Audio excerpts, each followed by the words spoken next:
Hello and welcome to an update of the first Trigger 2-minute tutorial where we explore the very basics of Trigger and how to load an audio button. So if you download the Trigger setup file by going to the Trigger website, the downloads page, and at the bottom of the downloads page you can click on the download Trigger for PC Windows button at the bottom of the screen here, and that will load the setup file. Now I'll go into the setup process in a later tutorial, but assuming you've now installed Trigger and run it, the first time you run it unlicensed, you'll get this window at the beginning. So you can see we can choose to run Trigger Works in trial mode. We can choose to run Trigger Play in trial mode. So if we're considering getting a Play license rather than the full Trigger Works license, we can check what facilities will be available to us in the Play version, and we can also choose to run the Trigger Free edition, which is a cutback version of Trigger, but it does allow you basic functionality and you can save your projects. For today, we're going to run Trigger Works in trial mode.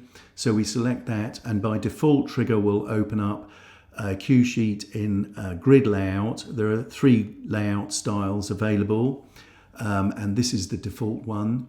Now, if we want to add an audio button to this, you can see, I should say, that we are running in trial mode because we have the red warning rectangle at the bottom of the screen here. But if we want to add an audio button to this project, I can right click on the grid position where I want to add the audio button, and we get a pop-up menu, and we simply select add audio, and then we can select an individual file or a range of files like this, and they will be added to my cue sheet. Another way of adding an audio button would be to go to the add audio button option on the toolbar and clicking on that.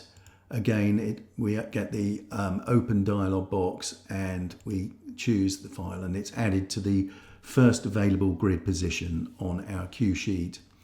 And we can also use the main menu, go to cue button, then add audio button, same dialog box, we choose the file we want to add, and we select open, and that is added to our cue sheet.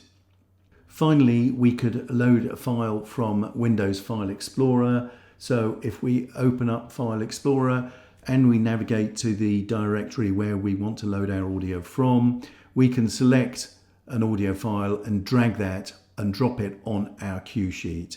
But we can't demonstrate that functionality today because you have to be able to have had your project saved, which obviously we can't do because we're running in trial mode today. But normally that functionality would be available to you.